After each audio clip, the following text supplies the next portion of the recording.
కళ ఫలించబోతోంది. అంతరిక్షంలో 10 నెలల సుదీర్ఘ ప్రయాణం తుది మజిలీ చేరుకోబోతోంది. ఇస్రో అత్యంత ప్రతిష్టాత్మకంగా ప్రయోగించిన మార్స్ ఆర్బిటర్ మిషన్ మరో 36 గంటల్లో అంగారకుడి కక్షలోకి విజయవంతంగా ప్రవేశించబోతోంది. కానీ అందుకు మామ్ కొన్ని కఠినమైన పరీక్షలు ఎదుర్కోవాల్సి ఉంటుంది.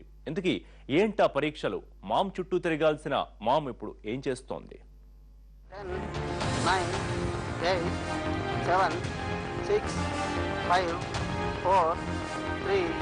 2013 నవంబర్ 5 నిప్పులు చిమ్ముకుంటూ నింగికెగిసిన Mars orbiter mission. Lift off normal. प्रक्षेपण सफलता. Very fantastic steady flight of the lift off. It is pulling up. PSLV C-25 rocket ప్రయోగంతో నింగికెగిసింది ఒక్క మార్స్ మిషనే కాదు, భారతీయుల కీర్తి పతాక కూడా గగన వీధిలో కాంతులీనింది.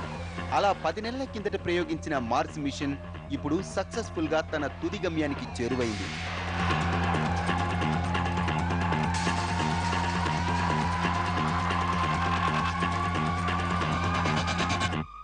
భారత అంతరిక్ష పరిశోధన సంస్థ తొలిసారిగా చేపట్టిన గ్రహాంతరయాన ప్రాజెక్ట్ ఇదే. గతేడాది నవంబర్లో మొదలైన ఆ ప్రయాణం 300 రోజుల తర్వాత ఇప్పుడు అంగారక గ్రహం కక్షకి దగ్గరగా వెళ్లి తుది పరీక్షకు సిద్ధమైంది. ఈ తుది ఘట్టం కూడా సక్సెస్ అయితే మార్స్ పైకి ఉపగ్రహం పంపిన మొట్టమొదటి ఆసియా దేశంగా భారత కీర్తి ప్రతిష్టలు సౌర కుటుంబం అంచుల వరకు వెళ్లనున్నాయి.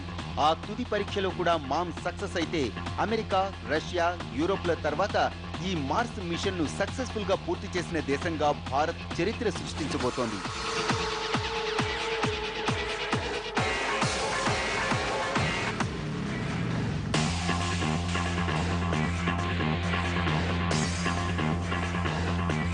ఇప్పటి వరకు 3 సార్లు మామ్ మార్గాన్ని మార్చారు. ముందుగా అంతరిక్షంలోకి వెళ్లి భూకక్షలో పరిభ్రమిస్తున్న మామ్ కక్షను క్రమేపీ పెంచుకుంటూ వెళ్లారు. దీంతో మామ్ భూ ఉపగ్రహ కక్ష నుంచి దాటుకుంటూ వెళ్లి మార్స్ వైపు ప్రయాణం మొదలుపెట్టింది. అలా 9 నెలల ప్రయాణం తర్వాత ఇప్పుడు మార్స్కు దగ్గరగా వెళ్ళింది. ఇప్పటి వరకు వెళుతున్న వేగంతోనే వెళితేనే మార్స్ కక్ష వైపు వెళ్లగలుగుతుంది. కానీ ఇప్పుడు మామ్ వేగాన్ని స్వల్పంగా తగ్గించడం ద్వారా దాని మార్గాన్ని కొంచెం మార్చి మార్స్ వైపు పంపనున్నారు.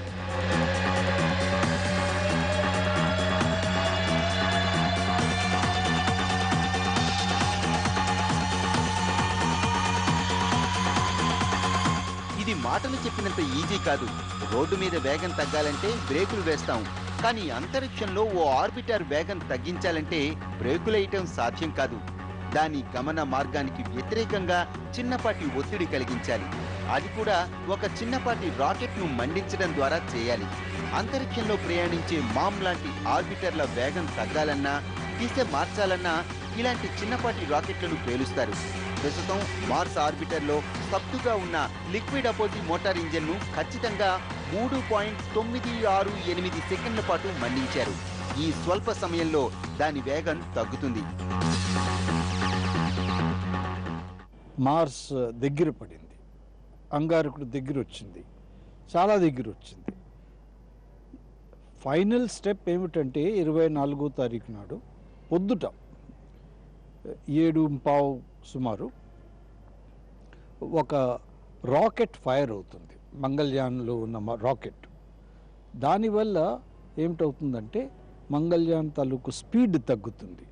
స్పీడ్ తగ్గితే అది అంగారకుడు గ్రావిటేషనల్ ఆర్బిట్లోకి ప్రవేశిస్తుంది.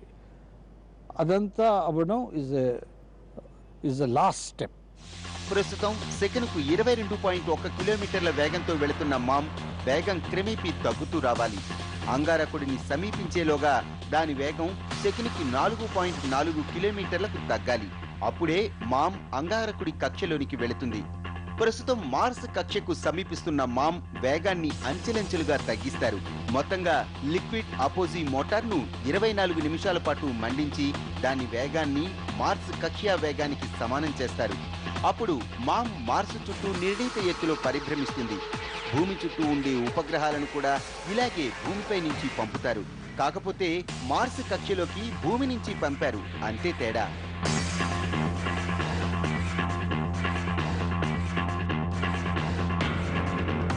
మామూలుగా మన వెహికల్స్, కార్స్ మనం వాడుతుంటామండి. అది ఎప్పుడైనా మనం ఇంటి బయట మనం చాలా చలి ఉన్న సమయాల్లో కనుక మనం బయట పెడితే అది ఆన్ చేసినప్పుడు ఆన్ కావు. అయితే దానికి చోకిచ్చు ఇంకా రకరకాల పరిశోధనలు మనం చేస్తూ ఉంటాం. సో అదే రకంగా ఈరోజు దీనికి ఒక టెస్ట్ బంద్ చేశారు. ఇది టెస్ట్ బంద్ చేశారు కాబట్టి ఇప్పుడు శాస్త్రవేత్తలు ప్లాన్ ఏని ఇంప్లిమెంట్ చేయబోతున్నారు. ప్లాన్ ఏ అంటే ఏమిటంటే 24వ తేదీ నాడు పొద్దున 4 గంటల నుంచి 8 గంటల లోపల ఆర్బిట్ ఇన్సర్షన్ అనే ఒక కార్యక్రమం శాస్త్రవేత్తలు చేపట్టబోతున్నారు.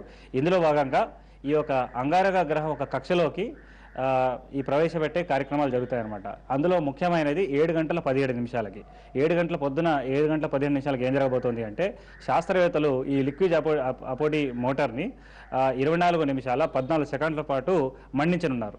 ఇలా మండించడం వల్ల ఏమవుతుంది అంటే సుమారుగా 22 కిలోమీటర్ల వేగంతో దూసుకెళ్తున్న ఈ ఆర్బిటర్ మిషన్ అది సెకండ్కి 4 కిలోమీటర్ల వేగంకి తగ్గిపోతుంది అనమాట. ప్రస్తుతానికి మామ్ తన వేగాన్ని తగ్గించుకోవడానికి అవసరమైన 2 ఆదేశాలను కూడా ఇవ్వటం పూర్తి చేశారు. ఒకవేళ మామ్లో సాంకేతిక లోపాలు తలెత్తి పనిచేయకపోతే దానికి ప్రత్యామ్నాయంగా 8 థస్టర్లను కాస్తంత ఎక్కువసేపు మండించడం ద్వారా మామ్ వేగాన్ని తగ్గించి కక్షలోకి చేరుస్తారు. మరో 36 గంటల తర్వాత మామ్ మార్స్ ఆర్బిట్లోనికి ప్రవేశించి తన పని మొదలు పెడుతుంది. ఆ ఎత్తులోకి వచ్చిన తర్వాత మామ్ చేయాల్సిన పనులన్నీ ఒక్కటొక్కటిగా మొదలవుతాయి. అక్కడి నుంచి మామ్ పంపిన సమాచారాన్ని ప్రాసెస్ చేయటం ద్వారా అంగారక రహస్యాలను ఇస్రో ఆవిష్కరించనుంది.